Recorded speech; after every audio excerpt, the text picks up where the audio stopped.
ये एक अच्छी खबर है। आपको हमने 2 दिन पहले बताया था कि आदिवासी अंचल झाबुआ के दूधी गांव के रहने वाले इंस्टाग्राम पर लोकप्रिय ट्रैवल ब्लॉगर राहुल मलेशिया में एयरपोर्ट पर फंस गए थे। दरअसल उनके पास सब कुछ था, पासपोर्ट्स था, उनके पास टिकट्स थी, उनको रिटर्न टिकट्स थी, होटल की भी उनके पास बुकिंग थी। बावजूद इसके मलेशिया की जो अथॉरिटी है उन्होंने उनको वहीं पर रोक लिया और जो डिटेंशन सेंटर होता है वहाँ पर उनको अन्य देशों के संदिग्ध यात्रियों के साथ में रख दिया और इंतज़ार करने को कहा। इसी बीच राहुल ने एक वीडियो जारी किया था, हम तक भी वो आया था, हमने उसको पोस्ट भी किया। सीबी राय ने ट्वीट किया विदेश मंत्रालय को, विदेश मंत्री को, प्रधानमंत्री कार्यालय से सभी नेता, सत्ता पक्ष के विपक्ष के, सबसे आग्रह किया था कि मुहिम चलाई जाए।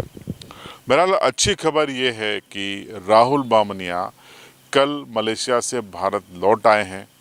मेरी उनसे बात भी हो गई है और वो फ़िलहाल झाबुआ नहीं आए हैं क्योंकि वो दिल्ली जाएंगे और दिल्ली से थाईलैंड के लिए अपने टूर को वो कंटिन्यू करेंगे। तो मैंने बातचीत में पूछा था, कल वो अहमदाबाद में उन्होंने लैंड किया, एयर एशिया की फ़्लाइट थी शायद, और उससे लैंड करने के बाद जब वो अहमदाबाद में ही थे तो मेरी उनसे बात हुई थी।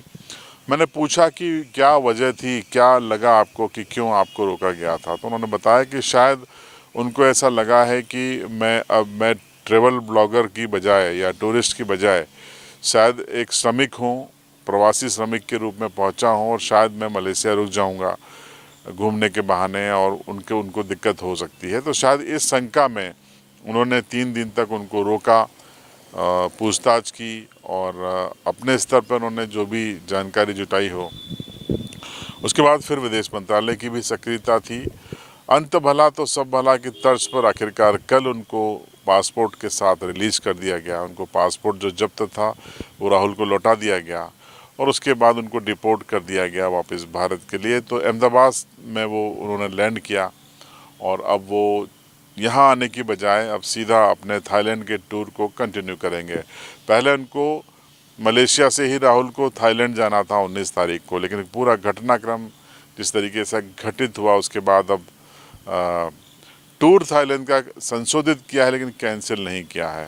तो आने वाले दिनों में हो सकता है कि आपको राहुल थाईलैंड से चीज़ों को एक्सप्लोर करते हुए दिखाई दें, लेकिन फ़िलहाल अंत भला तो सब भला की तर्ज पर राहुल बामनिया अब वापस अपने देश लौट चुके हैं। और खैर ये भी जीवन का अनुभव है, 19 साल के युवक हैं राहुल, और अगर जीवन में 19 साल में उनको इस तरीके के अनुभव हो रहे हैं, हालांकि कोई गलती राहुल बामनिया की नहीं थी, ये वहाँ की अथॉरिटी को शंका थी क्योंकि मलेशिया में काम की तलाश में म्यांमार से, इंडोनेशिया से, वियतनाम से, भारत से, बांग्लादेश से, पाकिस्तान से, नेपाल से, ऐसे कई लोग जाते हैं जो वहाँ पर ट्रैवल विज़िट के लिए जाते हैं और बाद में वहाँ पर स्थायी रूप से रुकने की कोशिश करते हैं, वहाँ पर काम तलाश करते हैं और वहाँ पर वो प्रवासी मजदूर बनकर रह जाते हैं, और जिससे मलेशिया की अथॉरिटी को लगता है कि उनको दिक्कत होती है, भीड़ बढ़ती है और असहज हो जाती है वहाँ की सरकार, और इसीलिए उन्होंने एयरपोर्ट पर सख्ती बढ़ाई थी और उसका शिकार हुए थे राहुल बामनिया, न कि राहुल के मिशन में या उनके जो भी चीज़ें थी उसमें कोई कमी नहीं थी। खैर ईश्वर को धन्यवाद और तमाम उन लोगों को धन्यवाद जो राहुल की वापसी की कामना कर रहे थे, और उम्मीद करते हैं कि राहुल जहाँ भी जाएं सुरक्षित रहें और अपनी कम से कम आदिवासी संस्कृति को एक्सप्लोर करते रहें।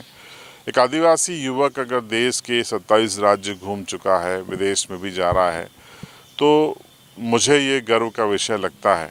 माध्यम क्या है उस पर मैं नहीं जाना चाहता, वो आपके ऊपर है कि आपको क्या सही लगता है, गलत लगता है, आप वैसा कीजिए। लेकिन मैं किसी चीज़ का समर्थन भी नहीं करता और विरोध भी नहीं करता। मेरे लिए सिर्फ एजेंडा है कि एक आदिवासी युवक 19 साल का अपनी पहचान बना रहा है, तो झाबुआ के या इस आदिवासी अंचल के नागरिक होने के नाते मुझे इस बात की खुशी है। अब आपकी राय कमेंट बॉक्स में ज़रूर दीजिए।